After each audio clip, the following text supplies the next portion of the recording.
And sir, this is a follow-up to the questions that we raised to Sir Roy, if you don't mind, about the Admiral Carlos. For the cut-off line, yes. Sir, so we already heard the testimony of Admiral Carlos at the Senate the other day, where he said that he didn't know that the conversation was recorded without his consent.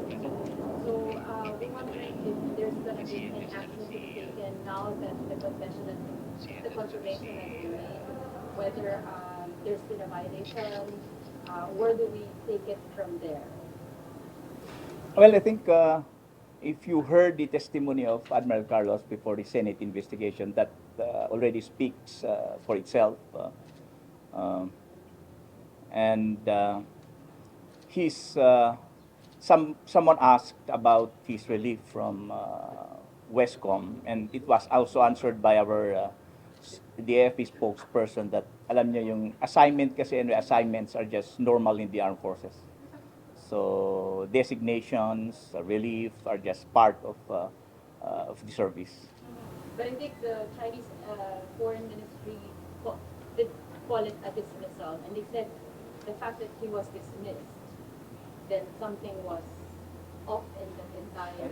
No, it's not. It's not a dismissal. It's not a dismissal. Questions? Sir, in relation to the testimony of Vice Admiral Carlos, is there efforts on the Navy's part to coordinate with law enforcement agencies? Because I understand they will have the capacity to investigate wiretapping violations, etc. Well, of course, the appropriate agencies should take care of that. On our end, we will just take the guidance of higher headquarters. Admiral Carlos is assigned with the headquarters outside of the Philippine Navy. Of course, he's a Navy officer. Any follow-up questions? Sir Pia? Sir, morning. Sir, I could not help but see the BrahMos in you for the very first time the Navy has shown the BrahMos in a video. Question is, how long will be the commissioning of this weapon system? We will listen to the guidance of higher headquarters, but it is part of our modernization project. So technically, you're admitting that the BrahMos now is Philippine shores. It's part of our modernization project. Sir, without discussing specifically yung case ni Vice Admiral Carlos, is it appropriate for naval officers to talk to diplomats even offhand for a discussion or anything? Kasi parang ganun na lumalabas ito sa conversation na casual or not official in any official capacity, pero nagamit ganun. Yeah, I think, as I mentioned a while ago, he answered that question before the Senate investigation. But you know, casual engagements with foreign attachés is but a normal thing in social gatherings, even in the Philippine setting. But things like those are left to the discretion of parties. So moving forward, knowing may propensity yung whoever ang mag-twist or use that to their advantage, meron bang guidance to our officers to be more careful in engaging? Yes. It's a basic guidance, basic protocol to maintain operational security among the ranks. Pero walang bagong order na, oy, mag-ingat kayo, kausap natin sila kasi.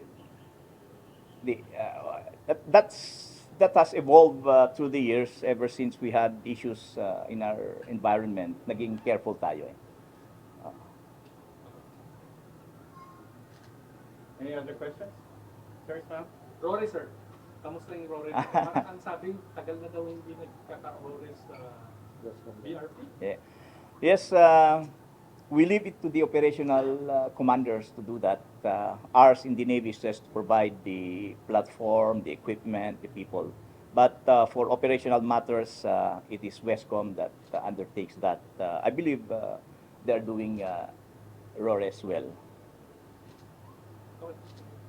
Any anniversary-related questions from our friends? Ay, ito na sir, last na pala. di ba, kasi umiikot naman talaga ang Philippine Navy around our domain, di ba? May mga nangyayari doon sa norte, I mean, Taiwan, does that affect us in some way? We do not want to speculate, but we are also on our end monitoring the situation. Bakit, sir? Bakit po? I mean, it's a stupid question, pero bakit natin? You know? And of course, anything that transpires around us should be watched keenly and observed because it may or may not have an effect on us. Thank you, sir. Binigay. Sir, assembly kanina made pronouncement that Philippines will be going to have more maritime activities with like-minded allies. Ano po yung take natin as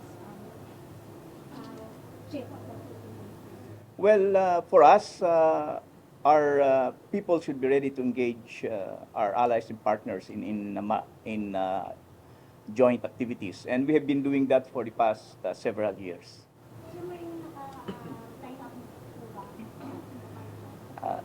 The planning is done at the higher headquarters level, and as soon as we receive directives, we are ready to execute it. May mga bansa na po ba na nagbigay ng interest to join maritime activities with us? We would not like to preempt which countries will be joining future MCAs, but I'm pretty sure those you have seen in the past to have joined us will likely join again. Sir, what we can expect sa Philippine Navy as we grow at 126? Ano po yung mga aasahan natin sa Philippine Navy when it comes to equipment? Yes, we are excited with our modernization program. We have launched the program a few years ago, and we have seen the dividends of the program.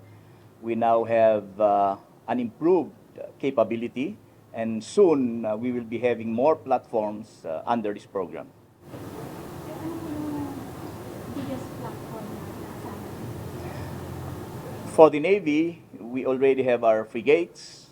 Soon we will have our corvettes, our offshore patrol vessels, our missile systems, and we hope also to acquire asymmetric warfare capabilities in the future. Last two questions, sir. Sir Pia? Sir, last ani tinanong ko kung kukuha tayo ng additional shaldag or assembly. How's the program? It's part of our modernization program. It's part. How many? Well, numbers can change. We cannot fix the number, but if you look at our desired force mix to implement the comprehensive archipelagic defense, we need dozens of missile gunboats to protect our sea lanes of communication, our international passageways. So, dozens, could that be 45 or 60? Divisible by It can be. Thank you. Last question? I think that's it. Thank you very much. Thank you very much. We'd like to thank